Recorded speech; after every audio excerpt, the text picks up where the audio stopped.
master rule. A singular subject uses a singular verb, whereas a plural subject takes a plural verb. Let's jump into the rules. Rule 1. When a pair of or a couple of become the subject, a plural verb is used.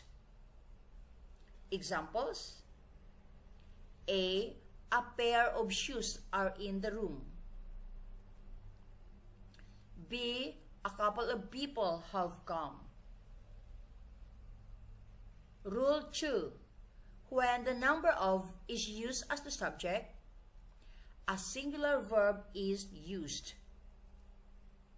Examples: A, the number of people is 20. B, the number of the students is 10.